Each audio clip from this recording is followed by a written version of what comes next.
Good morning, everybody. I was just about to take my sea moss this morning, and I figured I would talk about it a little bit. So the one that I bought, if anybody doesn't know what sea moss is, this is what it looks like before you prepare it, I guess. Yes? You need me to open your juice box? Give me. Okay. All right. My kids are up. Obviously, it's 9 a.m. Okay, so this is what it looks like before you soak it. It looks weird and sketchy, and obviously you wouldn't eat this. So what sea moss is, your body requires, I think it's 102 minerals in order for it to be like healthy. So sea moss, it contains 92. So that's almost all of the minerals that you need to stay healthy. It is vegan, it is gluten-free. When you buy it though, you want to make sure that you get the, I don't know if you can see how it's backwards, wild crafted. So the one that I got is Red's Kitchen Sink. And sea moss started from a doctor, I think it's Dr. Sebi, if I'm saying that correctly. And you know, he talked a lot about the benefits of sea moss. You know, it can support like thyroid health, it can support gut health. They say it can support like blood sugar levels. In no way, shape, or form am I saying take sea moss in place of your medication or your insulin or anything like that. Don't do that. But I do suggest, you know, if you want to do your own research first, it is very beneficial. I was taking it for about, I think probably like a month. And then like I got to the point I was just like too lazy to like prepare it. So it's not that hard. You just take like a handful out. And I personally, yes? You would like me to open your juice box? Okay. Let me open this Capri Sun real quick. So what you do with the sea moss, you're welcome. What you do with the sea moss is you take a handful out. And it says to rinse it thoroughly. I rinse it for like at least a good 5 minutes. I like to get as much of the salt water out of it as possible or off of it as possible.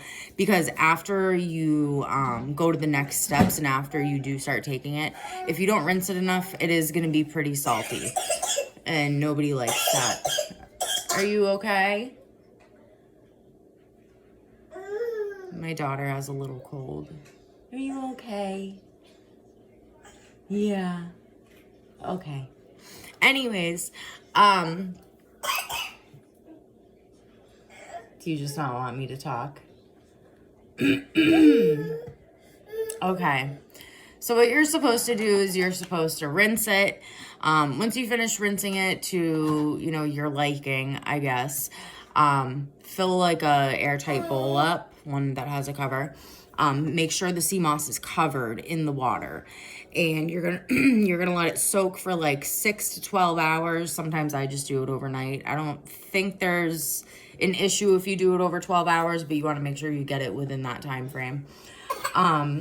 Then once that's finished, when you open the bowl up, you're gonna see that it looks less dry than what I showed you, and it's gonna look more like, you know, like the black seaweed, like when you go to the ocean, the black seaweed that's like right at the shore.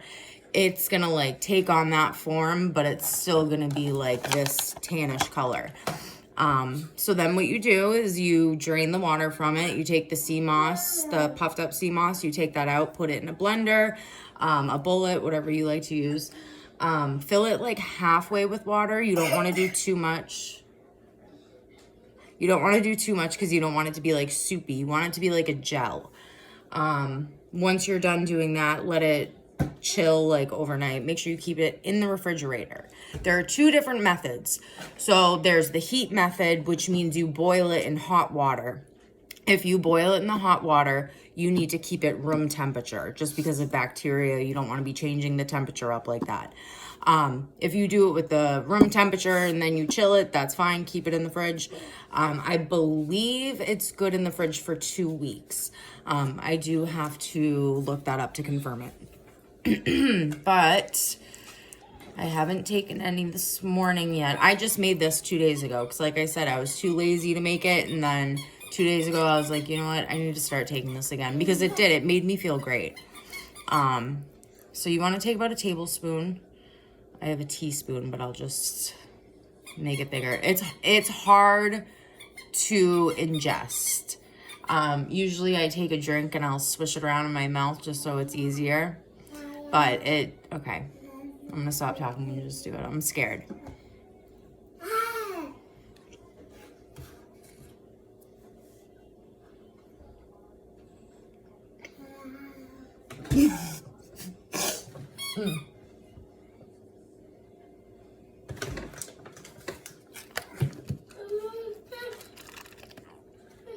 Oh my God. Okay. So I'm sorry. Okay. I am not going to lie to you. It's very difficult to swallow. But I just got 98 minerals that I probably wasn't going to get from eating my kids' leftover lunch that they didn't eat and whatever else moms eat throughout the day, which is like basically nothing. But yeah, so when I bought this, I think this was, I want to say it was like probably like $16 or something. So it's not expensive. It's not really expensive at all. I believe that you could get it at like Whole Foods. I believe you can get it at Whole Foods. I got mine off Amazon. So I will put the link, for the Amazon one on my story. I'll put it in my link tree too. And if you decide to take it, let me know how it made you feel.